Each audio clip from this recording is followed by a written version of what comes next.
catolicismo foi tão importante e vencedor do ponto de vista? Porque ele incorporou um monte de práticas. Quando a gente vai estudando, né? Quem está aqui já com história medieval e vai estudar o nascimento, o nascimento da igreja, ali a configuração da igreja, você vai ver o seguinte, que várias práticas vão sendo incorporadas. E assim não podia ser diferente.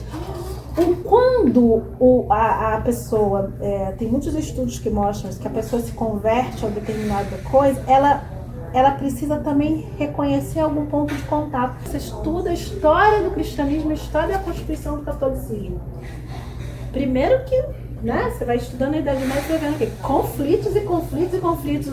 É trindade, não é trindade, é Espírito Santo, não é. Aí esse grupo vai ser rechaçado. É virgem ou não é. Não é coisa se foi, não é assim, chegou num bloco, né?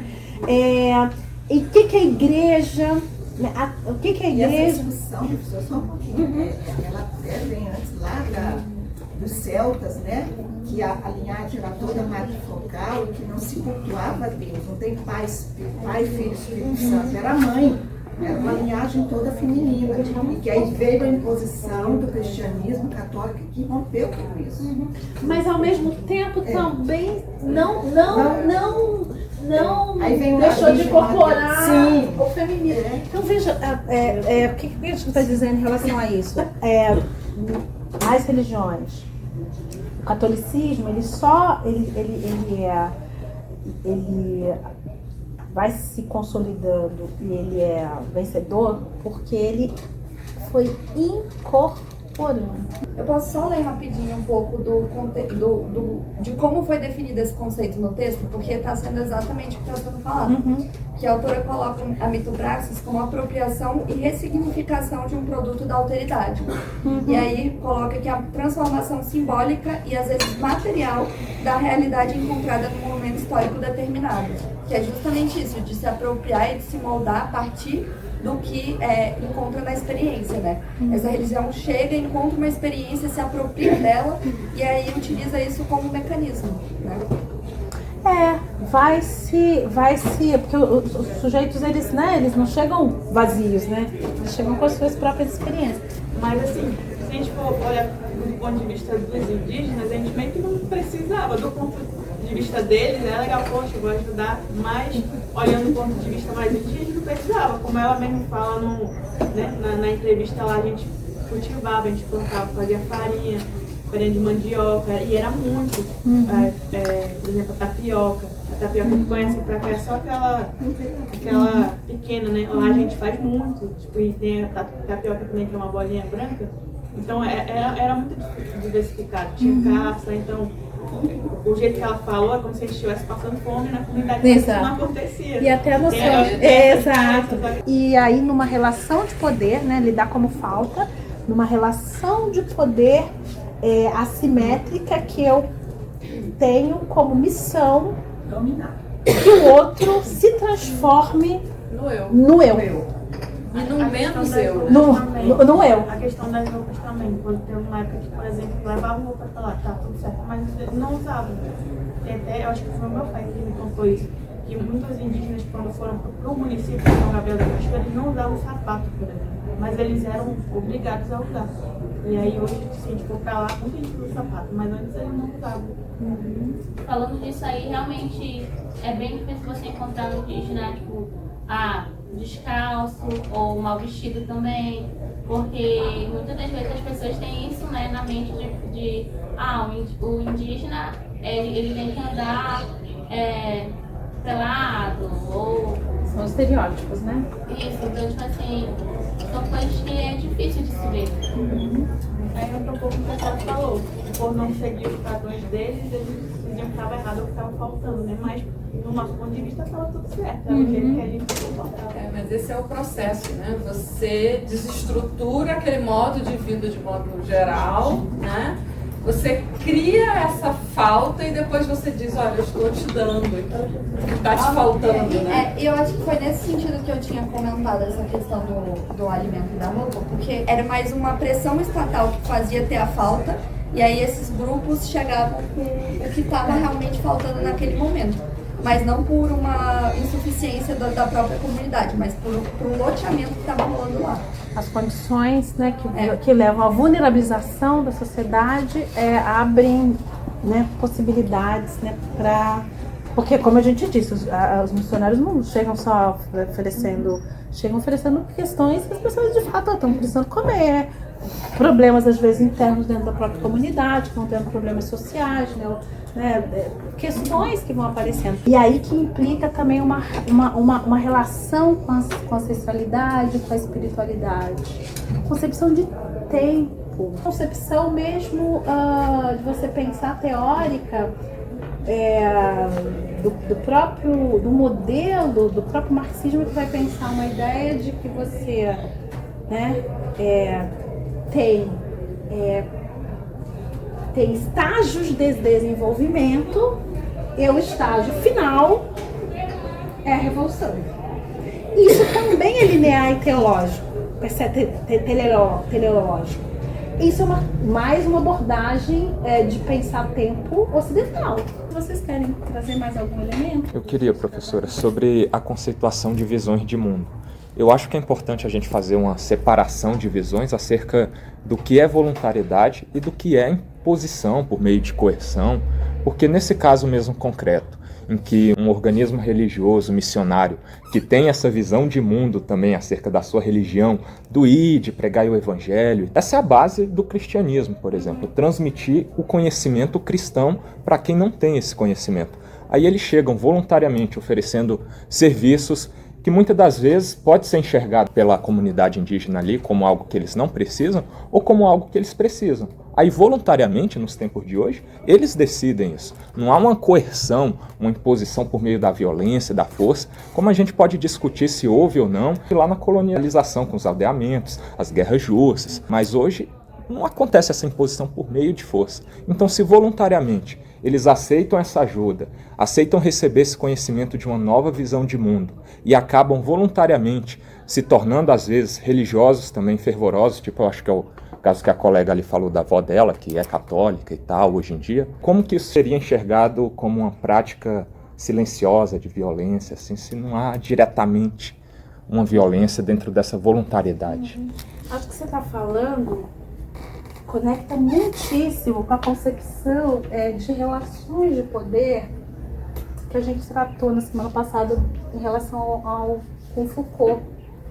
Porque tem uma perspectiva do poder, acho que a gente pode falar do poder nessa perspectiva do poder como soberania, que é essa relação. O poder como soberania é isso.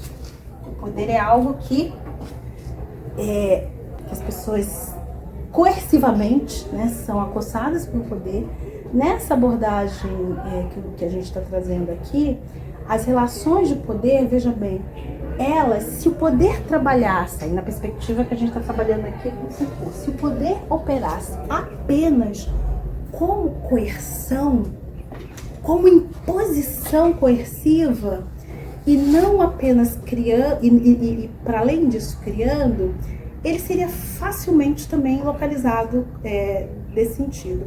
Quando a Banila está falando, eu estou entendendo, com uma violência silenciosa, o que ela está chamando de violência silenciosa é que, ao mesmo tempo em que isso que aparece, como, veja, está trazendo, oferecendo questões sociais que a comunidade necessita, aí a gente pode conectar com a questão do conhecimento, que práticas que são importantes, que são práticas que a gente reconhece, né, como sendo conhecimentos, também elas vão deixando de existir. E aí, essa relação de poder aqui, ela não é uma relação exatamente, né, como você está dizendo, não é que a pessoa chegou com a força da guerra do canhão, né? Ela não chega com a força da guerra e do canhão, mas ela chega com uma outra visão de mundo, em que as condições históricas, sociais, a vulnerabilidade da própria comunidade e as singularidades, essas singularidades fazem com que muitas vezes as pessoas também começam a se subjetivar daquele jeito. Acho que o que você está trazendo é conectado com uma concepção de poder não como soberania, É de uma maneira sutil que essas É de coisas uma são- relação de poder que se dá pela produção de subjetividades. As pessoas se subjetivam assim. Então, elas se subjetivam dessa maneira. Por isso que é complexo. Por isso que não dá para tratar de uma maneira, eu sempre gosto de dizer, no dualismo, ou isto ou aquilo. Tem que investigar as complexidades dessas relações de poder. Aí, por isso que um método que a gente pode pensar, né, genealógico, eu estou usando aqui nos termos do próprio Foucault, que é investigar as relações de poder, as relações de resistência, como que as ambivalências e ambiguidades também vão aparecendo no processo. Acho que essa é uma pergunta que você está trazendo, que acho que a gente pode conectar com que concepção de poder. Então, dentro dessa lógica, o conhecimento que é trazido por esse pessoal de fora é enxergado como a forma de funcionar como imposição, como coerção, é isso? Não, nessa lógica que a gente está falando aqui, o poder não funciona apenas como coerção. Se ele funcionasse só como coerção, imposição, nesse sentido, ele seria até mais fácil de ser percebido. Por exemplo, e mais, porque ficaria nesse dicotômico, né? Mas veja, há pontos ali da própria comunidade que por vários motivos, voluntariamente, muitas pessoas se convertem. Né? Voluntariamente se convertem. Que a longo prazo, né, pesquisadores indígenas também têm percebido que, olha, mas nessa conversão a gente tinha modos de casar que era assim, que agora não casa mais. A gente tinha práticas ancestrais, xamânicas, que deixaram, e o que a gente está chamando é que essas práticas, elas são conhecimento. Então tem um outro conhecimento que começa a entrar no grupo, e aí contraditoriamente você pode, naturalmente que você pode ouvir, né? Aí por isso que tem que ter pesquisa, vai ter pessoas da própria comunidade indígena que falam assim, não, tô bem, não tem nenhum problema em relação a isso.